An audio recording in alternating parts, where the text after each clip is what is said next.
أعوذ بالله من الشيطان الرجيم. بسم الله الرحمن الرحيم.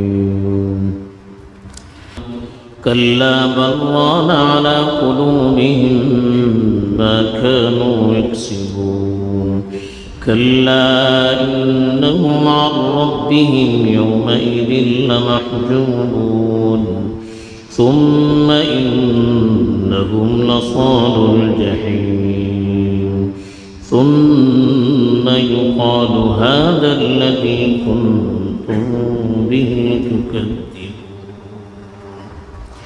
الحمد لله رب العالمين والعاقبة للمتقين، الصلاة والسلام على سيد المرسلين خاتم النبيين محمد وعلى آله وصحبه أجمعين.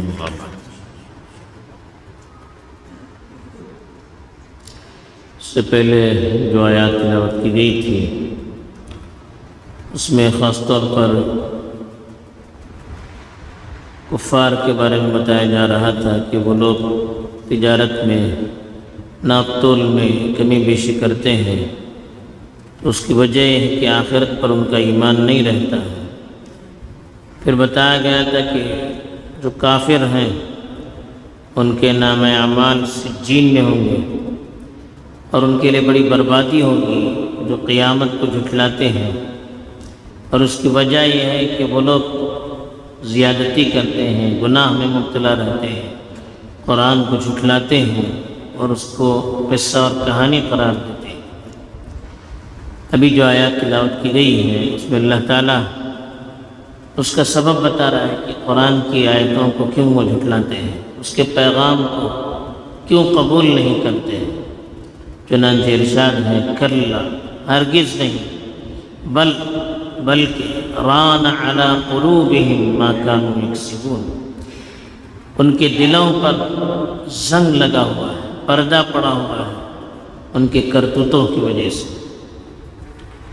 یہ اللہ تعالیٰ نے بتا دیا کہ وہ لوگ جو قرآن کی تعلیمات کا انکار کرتے ہیں، قرآن کی قصوں کو اور قرآن کے واقعات کو کہانی اور افسانہ قرار دیتے ہیں، اس کی وجہ کیا ہے؟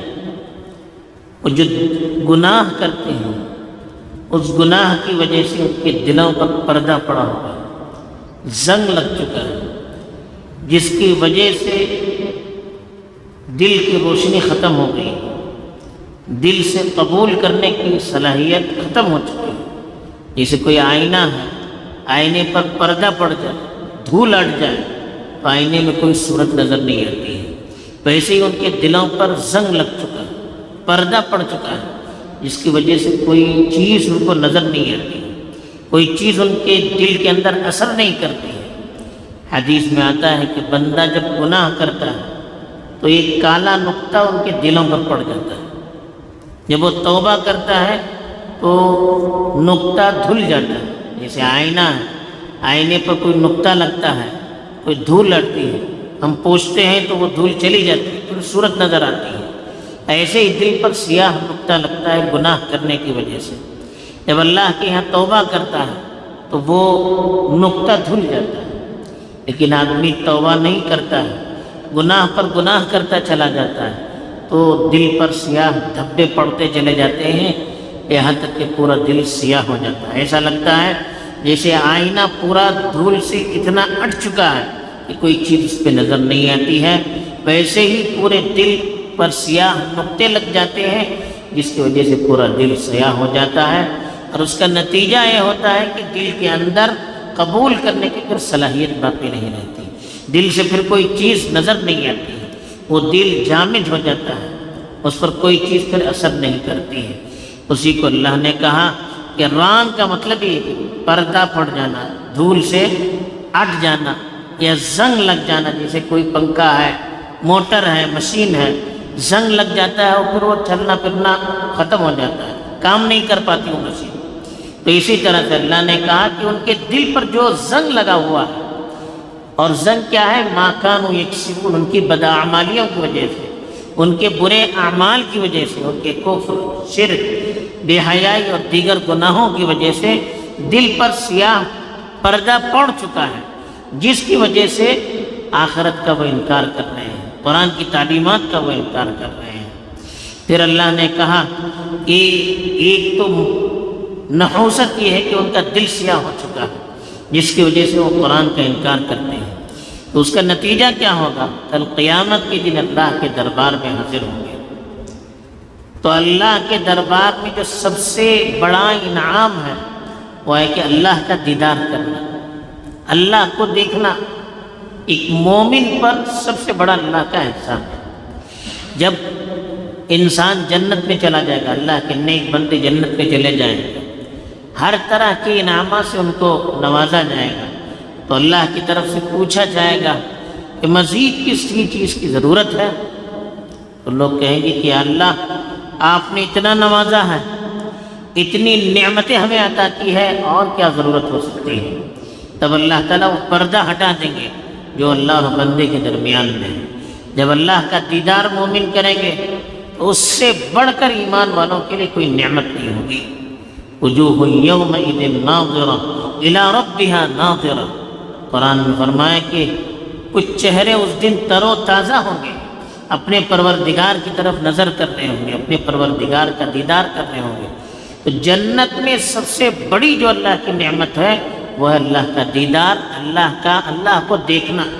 للذین احسنوا الحسنى وزیادہ، اللہ نے فرمایا کہ جن لوگوں نے اچھے اعمال کیے ان کے لیے اچھا بدلہ ہے ان کے اعمال کا، وہ زیادہ، مزید اللہ کی طرف سے دیا جائے گا۔ اب مزید کیا ہے؟ علماء نے لکھا مزید وہ ہے کہ اللہ کا دیدار کروایا جائے گا، جو بدلہ ملنا ہے وہ بدلہ بھرپور ملے گا، اور مزید اللہ کی طرف سے یہ احسان جنتیوں کے لیے ہوگا کہ اللہ کا دیدار کرایا جائے گا۔ تو یہ کافر جو دنیا میں اللہ کا انکار کرتے تھے، شریعت کا انکار کرتے تھے، قیامت کو جھٹلاتے تھے، اس دن وہ اللہ کے دیدار سے محروم کر دیے جائیں گے۔ وہ چاہنے کے باوجود اللہ کا دیدار نہیں کر سکیں گے، یہ سب سے بڑی محرومی ہے۔ وَلَا يَنظُرُ إِلَيْهِمْ يَوْمَ الْقِيَامَةِ، یہ قیامت کے دن ایسے لوگوں کی طرف اللہ نہیں دیکھیں گے۔ اسی لیے یہاں کا کلا، ہرگز نہیں، یعنی انہوں نے جو اعتقاد کر رکھا ہے کہ قرآن پچھلے لوگوں کے قصے اور کہانیاں جو بیان کرتا ہے وہ افسانے ہیں، یہ تو بنائی ہوئی چیزیں ہیں، اس کی کوئی حقیقت نہیں ہے۔ اللہ نے کہا یہ سب بالکل غلط ہے، ان کا اس طرح سے سوچنا، ان کا یہ خیال کرنا یہ بالکل غلط ہے۔ انہم عن ربہم یومئذ لمحجوبون، محجوب کے معنی جس کے حجاب پردے کو کہتے ہیں، جن کے درمیان پردہ ڈال دیا جائے گا۔ ہرگز نہیں، اس دن ان کے پروردگار اور ان کے درمیان پردہ ڈال دیا جائے گا، ان کے پروردگار کے دیدار سے وہ محروم کر دیے جائیں گے۔ علماء نے لکھا ہے کہ جب کافروں کو اللہ کے دیدار سے محروم کر دیا جائے گا یہ ان کے لیے سزا ہے، تو اللہ کے نیک بندوں کے لیے اللہ کا دیدار یہ بہت بڑا انعام ہے۔ ثم انہم لصال الجحیم، پھر ان کو جہنم میں پہنچا دیا جائے گا، صال مانے پہنچا دیا جائے گا، وہ جہنم میں داخل ہوں گے۔ ثم یقال، پھر ان سے کہا جائے گا ھذا الذی، یہی وہ چیز ہے کنتم بہ تکذبون، جس کو تم جھٹلایا کرتے تھے۔ یعنی دنیا میں جس آخرت کو تم جھٹلاتے تھے کہ آخرت کچھ بھی نہیں، جنت کچھ بھی نہیں، جب جہنم کچھ بھی نہیں، جب جہنم میں ان کو ڈال دیا جائے گا تو اللہ کی طرف سے اعلان کر دیا جائے گا کہ یہی وہ جہنم ہے جس کو تم دنیا میں جھٹلاتے تھے اور کہتے تھے کہ کچھ بھی نہیں، مرنے کے بعد دوبارہ زندگی نہیں، یہ جو تم کہا کرتے تھے نا یہ اس کی حقیقت ہے۔ بہرحال اللہ تعالیٰ نے بیان کیا کہ وجہ کیا ہے، ایک تو کہ گناہوں کی وجہ سے دل کو زنگ لگ جاتا ہے، اسی لیے وہ آخرت کے بارے میں قرآن کے سلسلے میں اعتراضات کیا کرتے ہیں۔ دوسرے اس کی نحوست بتائی کہ اللہ کے دیدار سے محروم ہوں گے۔ تیسرے کہا کہ جہنم میں ان کو ڈال دیا جائے گا۔ چوتھے جہنم میں ان کو پھر ان کی دنیا کی کرتوتوں کو یاد دلایا جائے گا، اور اس سے ان کے اندر اور بھی نفرت پیدا کروا دی جائے گی، اور بھی ان کی تکلیف دی جائے گی۔ تو یہ سب واقعات اسی لیے اللہ تعالیٰ بیان کرتے ہیں تاکہ ہم اس طرح کا کام نہ کریں جو کام ان لوگوں نے کیا، کافروں نے جو کیا، ہم ان صفات سے اپنے آپ کو دور رکھیں۔ اللہ تعالیٰ توفیق دے، آمین۔ وآخر دعوانا الحمد للہ۔